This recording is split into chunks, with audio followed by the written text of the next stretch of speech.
Toyun ən şərəfli işi isə bəyin yengəsi olmaq hesab edilir. Bu, ilk növbədə bəyin bacısının olmasını, ona olan yaxınlığı ifadə edir. Yengəyə xüsusi ehtiram göstərilir. Toy evi tərəfindən əvvəlcədən onun üçün hədiyyə tədarükü görülür. O, məclisə xüsusi təmtəraqla gətirilir. Adətə görə yengənin də bəyə bir dəst paltar hədiyyəsi olmalıdır. Elə məclisin ən gür yeri olan demlər də rəsmi olaraq bəylə yengənin rəqsi ilə başlanır və öz ritminə düşür.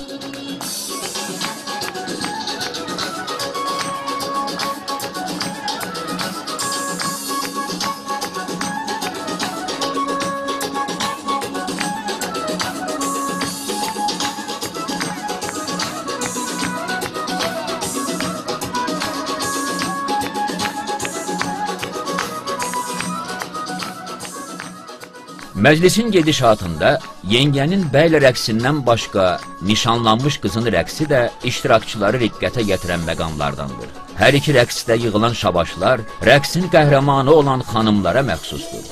Bu rəqsdə xüsusi bir məna da var.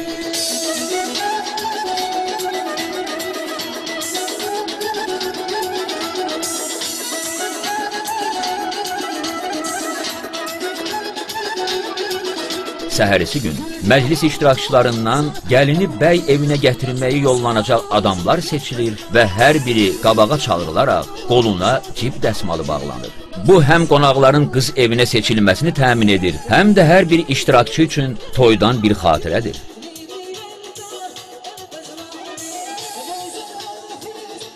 Dem, əsasən cavanların bir-biri ilə tanışlıq yeridir. Onlarla, yüzlərlə insan arasında kimsə doğma baxışlar axtarır, kiminsə qəlbində yeni-yeni arzular yuva qurur. Dem, ilk növbədə rəqs meydanıdır. Burada hər kəs, elə musiqiçilər də öz məharətini göstərirlər. Cavanlar öz ruhunu nümayiş etdirir, yaşlılar əylənirlər. Rəqslərin əsas stimullaşdırıcısı şabaşdır. Şabaş toyların qan damarı, bərəkət yağışı sayılır. Onu yerə atmaq günahdır. Toyda rəqs özü bir hünərdir. Rəqs edən şəxsin özünü tanıtma vasitəsidir. Hərə özünü müvafiq bir tərzdə təcəssüm edir.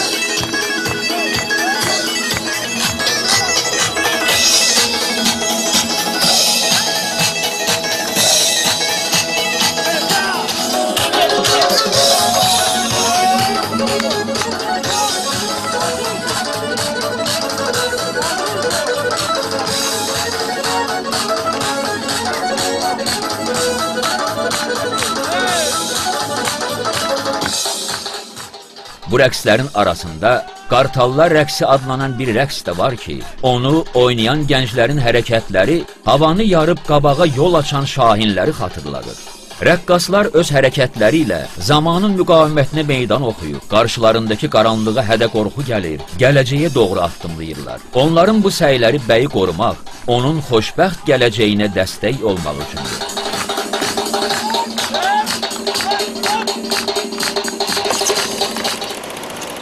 Bu vaxt toy fəlsəfəsinin əsas məqamlarından biri başlanır. Demin səhərisi günü, toy səhəri bəy dostlarının müşayiəti olmadan heç yerdə görünməməlidir. Əks halda onu oğurlaya bilərlər. Hətta onun ayaqqablarını da gözaltı edirlər ki, oğurlasınlar.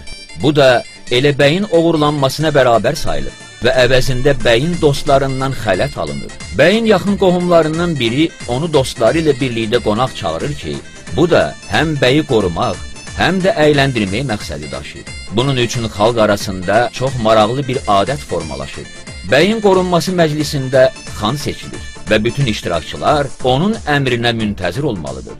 O da ona verilmiş bu imtiyazlardan istifadə edərək bəyin istirahətini təmin etməlidir. Hamı gelin veririz bu adı. Səhv buraxan məclis iştirakçılarından kimsə pulla cərimə olunur, yerinə yetirməyənlər isə başqa üsulla cəzalandırılır. Köhnə qaydalar arasında əlləri ayaqların arxasına bağlayaraq nəhrə çalxalatmaq, dirəkləri saydırmaq və başqa cəza növləri, oyunlar vardır. Xanın əyləşdiyi ocaq toy evi tərəfindən yemək-içməklə təmin olunur. Əlavə olaraq, onlara gəlin evi tərəfindən də pay göndərilir. Hətta cehizlər arasında onlar üçün nəzərdə tutulmuş xüsusi bağlamanın xələtin olması mütləqdir. Dostlarının içi təkcə stol arxasında oturmaqdan və məclisdə oynamaqdan ibarət deyil. Onların məsuliyyəti ilk baxışda sadə göründüyündən də qat-qat mürəkkəbdir. Toya hazırlıq işlərinə köməklik etmək, toyun gedişində fəal olmaq, gəlin gətirəndən sonra isə bəyi qorumaq məhz bəyin dostlarının qayğısıdır. Bu müddət ərzində onlar həm bəyi əyləndirməli, həm də onu qorumalıdır.